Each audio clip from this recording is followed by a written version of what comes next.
M1 versus M2, 2018 design versus 2022 design, black bezels versus white bezels, forehead versus notch, potato versus 1080p webcam, LCD versus mini LED, $9.99 USD versus $11.99 USD, or even higher. Hey guys, this is KingEthan and welcome back to another video. Today we will be discussing whether you should go out now and buy a MacBook Air M1 or whether you should wait for an M2 MacBook Air. Let's get started. Alright, so the first area of discussion is design. The current M1 MacBook has had the same design since 2018 specifically, but 2010 in general. This wedge-shaped design, it's a classic. There were 4 benefits of keeping the design. First, it's a known thermal envelope to Apple, and they would be able to make the M1 work with the rest of the Mac. Second, instead of getting people to focus on that new mini LED panel or, oh, the new bezels, they got people to notice the chipset first and give feedback so that the next one was better. And third, it gave Apple breathing room to focus on other projects such as the 24-inch iMac and the M1 Pro / M1 Max MacBook Pro. By the way, that tongue twister is plain confusing. M1 Max Mac. Plus, it kept the price down. It's still thin, still the absolute easiest Mac to carry from home to school to work, etc. It still has that famous wedge shape. I love the look of it. However, it's just not so new anymore. But that's exactly where the rumoured M2 redesign is supposed to come in. According to reports, it'll be a bit flatter and more retro like the new MacBook Pro, but lighter and thinner and way less wedgier. Maybe as light as thin as the previous, now discontinued 12-inch MacBook. Once again, pushing the envelope, the manila envelope, on what an ultra-light, ultra-portable Mac really means. Also, of course, shrinking those bezels and making the overall casing around the display as minimalist as it possibly can be. Reportedly, it'll be off-white like the recent 24-inch M1 iMac design, which Apple thinks that it fades away better into home and bringing back the old-school iBook or just modern iMac style with a rainbow palette of colours. But if you just don't care about that design, and the classic Air is more than light and thin enough, which it is compared to other laptops that are supposed to feel light, and you prefer your Air wedged, your bezels black, and your casing more of a conservative silver and space grey, go get the M1 now. Like, go now. Otherwise, if you're waiting there like a dog for treats for the potential for something even smaller and lighter and flatter with off-white bezels and a paint shop of colours, you're going to want to wait for the M2 Air. The M1 MacBook Air has the best display ever in an Air, a 13.3-inch Retina. But this is still only standard dynamic range and just nowhere nearly as bright as Apple's more recent displays, which is what the M2 MacBook is supposedly about to fix. Probably the same 13.3 inches, just in a smaller enclosure, like what Apple did with the 12.9-inch iPad Pro.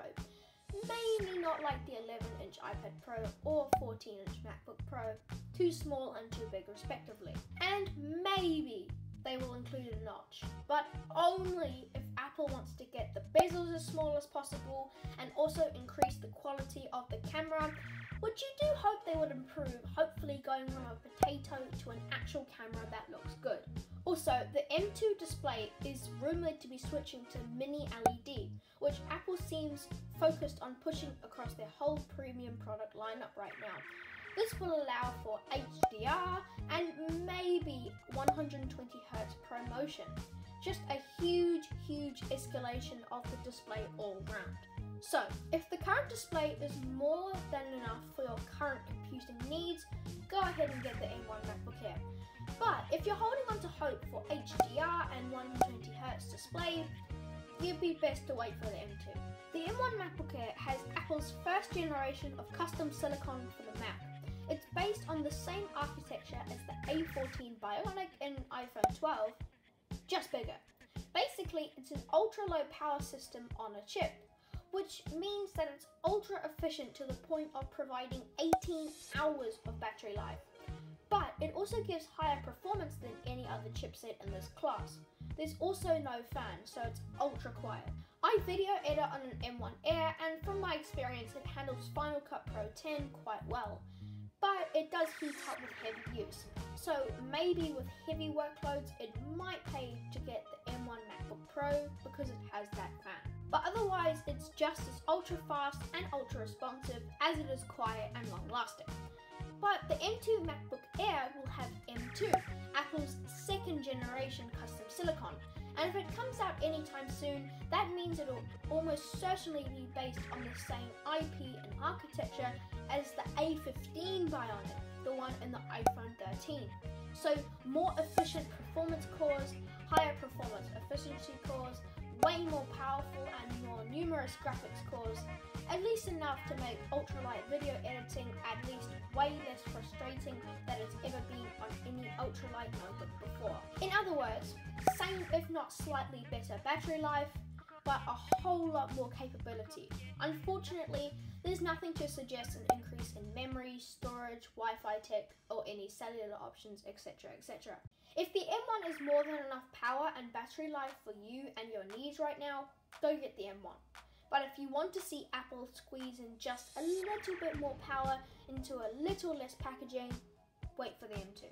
For a few years, the MacBook Air was the only Apple laptop left standing with legacy ports.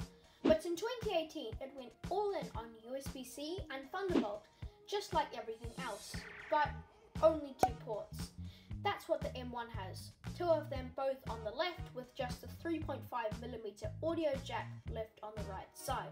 The M2 MacBook is rumoured to be restoring at least the MagSafe port, Apple's magnetic charging thingy, in addition to 2 USB 4 ports, which both carry USB-C and Thunderbolt 4. Because going to one port, even one port plus MagSafe, would be one big palaver and would not work. Like, imagine if you want to work on another screen while charging. So if you're cool with 2 USB-C Thunderbolt ports, then just go get the M1 MacBook Air. And if you're worried Apple might drop that down to 1, you better go get the MacBook Air right now. But if you think M2 might give you MagSafe back, 2 USB-C/Thunderbolt 4 ports, you'll just have to wait and see. The M1 MacBook Air starts at $999 and overseas prices are listed on the screen.